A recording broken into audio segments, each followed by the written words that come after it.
mi ñu ne xotti na taret règlement intérieur bu assemblée nationale charte ya ko tënk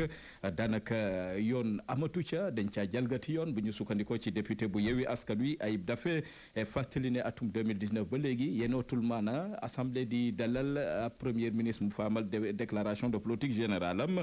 bokk na ci sax assemblée gi la dañ ko war a xoolaat ñongalaat ko xoolaat règlement intérieur am mu ngi ci yéen kaabi di direct news yéen kaabi di Le Quotidien demam ca pencum ndaw réew mi moom Ousmane Sonko Yewwi mujjee nañu censuré direct déclaration de politique générale am Yewwi ne ànduñ ci Ayib Daffé ne fu ñu sukkandikoo moo di ne règlement intérieur bu assemblée nationale moo dëppootul ak yoon ba tax na dina jafe lool ñu mun ca dalal Ousmane Sonko kii yéen kaabi di réew mi quotidien déclaration de politique générale bañ ko doon séentul Ousmane Sonko yóbbu nañ ko ba jëmmi jamono maanaam en différé nañ ko munatul nekk ci bile assemblée nationale yéen kaabi di l'évidence ne député Yewwi Askan Wi gis nañu fraude jalgate ki am ci loi gi ak règlement intérieur bu assemblée nationale ba tax na loolee nag yéenootul maana ñu cey dalal Ousmane Sonko yéen kaabi di l'évidence moo ñu ko yëggee sur quotidien moom ne daanaka teggil nañu Ousmane Sonko déclaration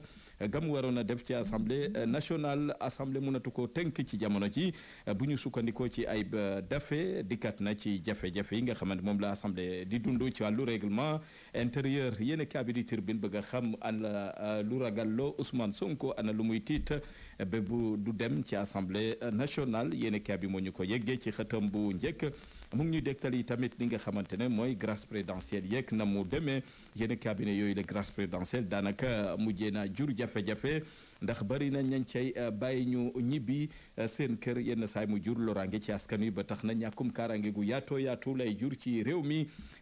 turbine moo ñu ko yëggee yéen cabinet di bés bi le jour ne ci bés yi ñu toll ujaaj yaa ngi ñib si waaye nag am na ci ñoom ñoo xamante dañoo ñib si waaleeg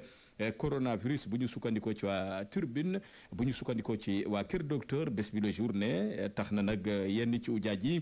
seen ganale mun naa tax suuf lool aji Sadiane nganale gu yemamaay lay amal am na beneen élage goo xamante ne wax na ci nganale googule ne amul lenn lu ko mun a tere mu amal nganale ci aj Makka ren ji du coronavirus moo ko mun a xañ mu dalal ay nitam mu ngi ci yéen kaabi di bés bi le jour yéen kaabi di critique mu ngi ñu dégtal stratégie ci wàllu finance publique njiitu réew mi Bassirou Diomaye Faye jot na ko waxtaanee démb ci ndajeb conseil des ministres bokk na ci yoonal gam cay woote ak i tamit fexe ba ñi nga xamante ñu war a fay l'impôt ñu mun a sàmmonteeg loole mu ngi ci yéen kaabi di critique yéen kaabi di Le Soleil génnagul googu lépp ndajeb conseil des ministres bokk na ci wàllub industriel ak budget bi doon na lu soxal njiitu réew mi Bassirou Diomaye Faye mu ngi ci yéen kaabi di Le Soleil yéen kabidi stade ne euro 2024 mun nañu séntu ñeenti kàngam yoo xamante ne ci huitième de finale yi daanaka fës nañ ci lool Allemagne ak France ak Espagne ak Portugal mu ngi ci yéen kabidi stade turbine xëy ak ñun ci lu doy waar ab militaire gu toll ci ñeent fukk ak juróom-ñett moo bëggoon a taal jëppet boppam foofee ca buntu palais la mu jot a sotteekoo bay waaj a taal boppam ca la ko alkaati ya nguufaanoo ba teg ko loxo yéen cabinet googu lépp militaire bokk na ci kuréel gi boot militaire yi nga xam ne am nañu gaañu ci toolu xare la ko metteek la sababoon mu bugg a lem ay fanam ubbi nañ ceeb enquête ngir xam la ko sookeek la ko wundu mu ngi ci yéen cabinet turbine yema fu ñu jeexale xetu yéen kaay ci baatu askan wi mbokki lu nuyoo tàggoo lu jiwo jeexul jógu fa tàggatoo jot na ci xibaar dañ leen ko dégtalaat na mu gën a yaatoo xibaaru yéen kaay yooyu le